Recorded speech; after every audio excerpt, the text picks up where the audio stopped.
today we have Eric Pinto and Heidi Ward on the line from SpamSoap. They're going to be talking to you about SpamSoap's archiving product, which is really cool, especially if you're working in any kind of industry that requires compliancy or or has legal issues that they need to make sure that they track their communications. It's also extremely good for backup uses and stuff like that. So I'm going to let Eric talk a little bit more about that. Just some quick housekeeping before we get started. You guys kind of know the drill with us for webinars. If you have questions, feel free to type them in. I will be monitoring them. They'll be monitoring them.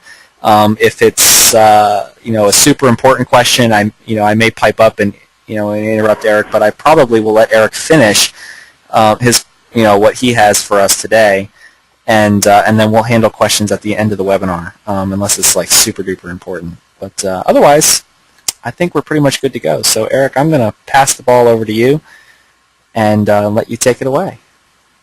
All right. Well, thank you, Dan. Yeah, SpamSoap is certainly glad to be here with Virtual Administrator. What we're going to do is we'll just walk through our primary solution, the email filtering solution, just to give a cursory overview of that piece of it, and then talk to you about how the archiving fits into it. So I'm anticipating about the next 20 minutes or so to walk through both parts of the solution, and then we'll certainly be open to any Q&A. Awesome. All right. So, SpamSoap works with Virtual Administrator, providing a suite of solutions. The core solution that we offer is our core filtering, which is our inbound and outbound scanning, and it comes with message continuity. We're able to add pieces onto it like encryption and archiving, and they tie in naturally and natively into the console. So if you're already using the SAS security and the email security pieces, all it takes to get it up and running with archiving is simply setting up a journal on your side and routing the mail through the archive. Once you have that available, you can archive for anything up to from 90 days up to 10 years. So we certainly have an archiving solution that will fit many or multiple needs, whether that's a compliance driver or just the need to have access to email over a long period of time. All of our solutions are really backed by our platform, and it's all about the intelligence that's included. We've got a security background and a security platform that leverages the McAfee Global Threat Intelligence. What that brings to the table for all platform users is real-time collection and distribution across the model. So you're able to get in the cloud threat protection, and then protection across not only the email threat vectors, so embedded hyperlinks and things of that nature, but also getting the technology and the intelligence from the file scanning and web scanning and other pieces of the McAfee architecture. From an architecture standpoint, there are global data centers.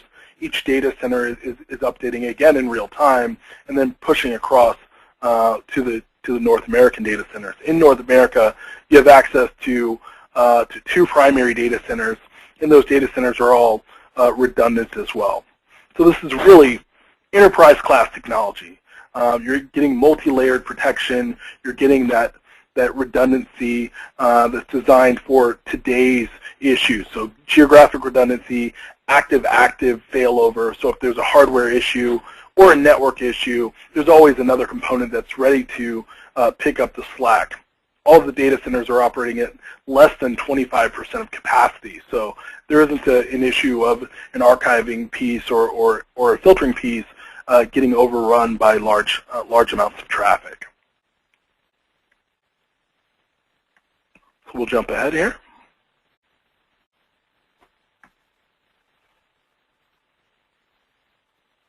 And then everything is SAS managed. So if your screen is updated, it should show that you've got local protection, which is kind of the standard way of doing archiving, and then the ability to push all of that into the cloud and get it all managed in the cloud for you. So you don't have to worry about updating the appliances or the software on your network.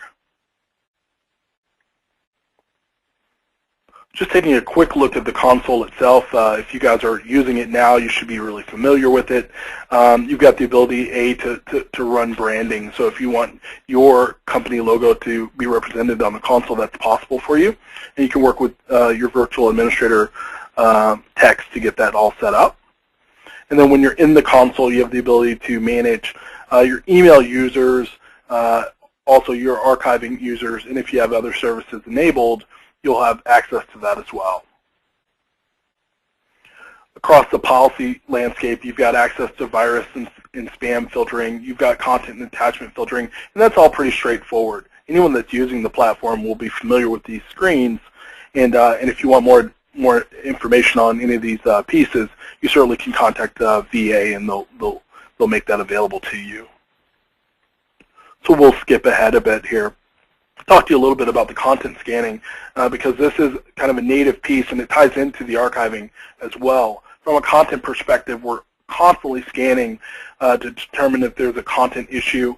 You can set up blocks for certain types of content to either block the content or at least make you aware, and that's via quarantines or actual denies. You also can silent copy, so if you need to be made aware of an issue, you can. From an archiving perspective, as you're archiving these messages, the archive will scan through not only the message body and the associated attachments, but also do a deep content analysis. So if you need to find particular content that's been archived, you would use a similar search in the archiving filter.